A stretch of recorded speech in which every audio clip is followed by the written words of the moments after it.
Hi guys, it's Oto Winkler here. In this video, I'd like to talk about some questions I usually get from the messages, from people that know me, from Facebook, people that I know that live far away, and they just want a quick help for weight loss. Oto, how should I eat to lose weight?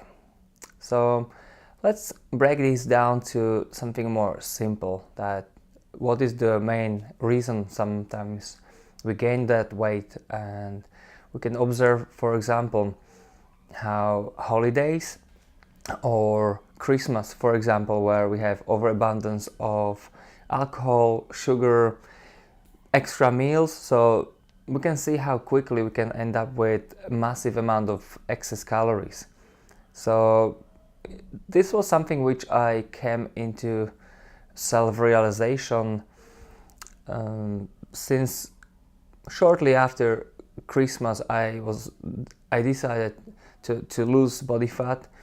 As always, we naturally gain fat for winter. I think it's also in our culture, in our genes, for past decades, past generations, past many generations, where people were surviving the winters by stockpiling on that fat. So if there was no food, we wouldn't die. We would still have reserve energy, so we can be warm and we can fuel our body.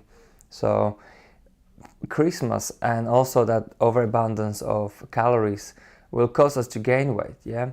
So I'd say, when I try to lose fat, I decide to put extra efforts into my diet and extra efforts on top of the workout that I was already doing.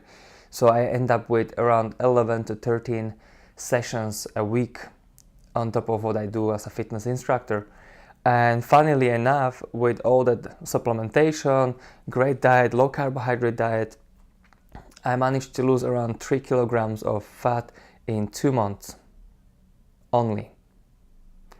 And then, just recently I came to my holidays with my wife, and we were well fed, and I end up with 3 extra kilograms in 2 weeks. I think it wasn't only fat, but it's at least 2.5 kilos was fat. I can guarantee that, because I could feel it just by pinching down.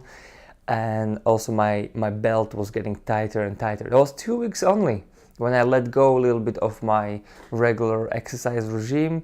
And again, more alcohol, more food, and 3 kilograms. So to burn it off took me 2 months. To get it on took me 2 weeks. So think about it. So when we have someone who is asking me about, what's the best way to lose weight, is just first check your lifestyle. Sometimes we forget when we're socializing that we go psycho sometimes, and we try to take too many calories at once. And so one of the first things is moderation. So anytime we're talking about crisps, alcohol, sweets, biscuits, chocolates, and so on, just cut those first. Or if you find it a big problem, then just limit it to a certain extent that it's just less and less and less. So you can contribute that and start moving more, start to do more walks, start to cycle to work instead of driving or taking bus, start jogging, start going to the gym, start joining classes. Do whatever you can, because at the end of the day, exercise makes you feel better, helps you to de-stress, helps you to trigger the right hormones to keep you strong and healthy. So the benefits are great, of course, when it's done right. And different people prefer different ways. I know people who hate gym, they love classes. I know people who have very little time, so you can organize some circuit for your home, something that you can do easily. But as I say to everyone, what's different between going to the gym and changing the environment, changing the mindset, is that you don't have that at home. Most people don't have it at home. Even for me, it happened before that I wanted to train. I had the gym at home, and after a few months it sort of drifted away. You come home, there's a fridge, there's a smartphone, there's your computer, there's a family, there's a TV. there's a food, you know, there's a lot of distractions for you to not to train. So now let's shift more towards the diet. So now we know what not to do and also how to exercise. With food choices, I see it all the time when somebody's trying to lose weight. They're being told, even sometimes by doctors, that porridge is a great food to start your day because it's healthy, blah blah blah, it has fiber, it's good for your heart. Yeah, it is, it's true. But also what's not good about it is that we burning the fat during the night the most, because when we are fed we have this excess sugar, it will be starting to convert to the fat, we're storing fat, and then as we're getting hungry, that's when we start to tap into that body fat a little bit more and more. At night that just goes longer and deeper, so one of the most fat burning zones is your sleep, because you don't eat, and that's when you have to be resourceful. It's a slow fuel. So when you have your first thing in the morning sugars, let's say, then you stop that fat burning mechanism that been working so fine. So one of the major ways of changing this is to just start your day with the protein and the fat. That could be such a simple way of, let's say, swapping your porridge to eggs, maybe salmon, maybe avocado, maybe some cheese which has fat and protein. It could be cottage cheese, it could be protein yogurt, it could be some nuts, seeds, and then keeping those sugars around the training days, mostly around the workouts, so either before or after the training.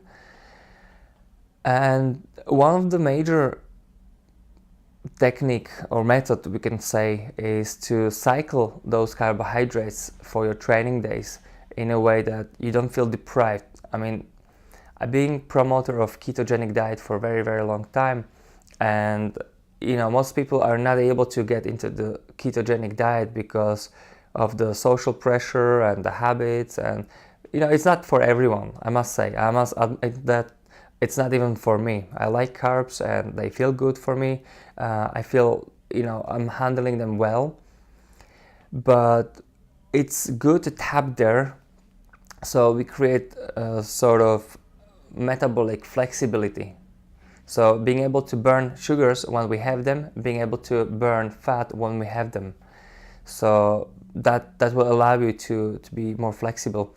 So then, if you have, let's say, that minimum range of your carbohydrates, for example, for me, I'm 80 kilos now, and for me, I calculated around 100 grams of carbohydrates to be my top. I mean, sometimes we would eat over 200 grams, so it's kind of like half of what normally people would eat, and actually is the amount that usually gets them extra body fat because of that accumulation of fat from unused carbohydrates. And then if you have that minimum 100 grams, then you go 75, 50, 25, and you cycle those 3-4 stages, whatever you make. I wouldn't be too specific with the numbers exactly, just try to make it sort of proportional, and you know, don't spend too much time calculating your food. Just perhaps at first measure your food intake with the app called Calorie Counter, MyFitnessPal. On Android or on iPhones, it's available, it's for free. You can scan new products. So this will allow you, let's say, I would say maximum 1 week, measure what you eat, get a picture, see how much protein you're taking, how many percent of your macronutrients profile it is, then how much fat and carbohydrates as well, what is the simple sugars, what's the complex sugars in it, and see like, wow, I'm getting too much of this, I'm getting too much of this. And then, you know, make sure you start to understand by eye, not by the numbers only, and that will help you. When you don't train, when you just sit, you should take the least carbohydrate, so your body will be deprived. You might sometimes feel tired, you might feel like, wow, I don't have energy. So I would keep those low days on when you are off, when you can be tired, when you can't take a nap, when you can just sit down and chill out, and then have those, let's say, towards, for me, that 100 grams will be on the days when I'm doing 2 classes or 3 classes or gym, and that's when I'm burning calories. So that's the key. So I think that's pretty much it. Also, the fact that we decrease the carbohydrates that much, we should be increasing protein, because especially when you train, as particularly for the cardio, when you try to exercise, or lack of nutrition without carbohydrates in your system, it's more likely that you're going to burn off your muscles, and that will be very counterproductive. Basically repairs your body, helps you grow them, recover. Very easy to burn them off. So using that approach, from the food only, when someone is going to calorie restricted diet and they do a lot of cardio, then I would suggest some supplements. It could be branched chain amino acids, BCAA. That could be taken first thing in the morning. Then first thing in the morning should be that cardio, steady pace or high intensity interval training, but preferably the slow steady pace cardio, and basically having that amino acid supplement to protect muscles, but being in a fasted state, and then following with a breakfast that is again protein and fat, so we still maintain that fat burning zone without spoiling it with adding the carbohydrates. And yeah, that will be it. Yeah, that's nicely covered, I'd say. Just whatever you can, do it. Whatever you can change it a bit, step by step. Trying to change everything at once, and good luck. See you in the next video. Bye.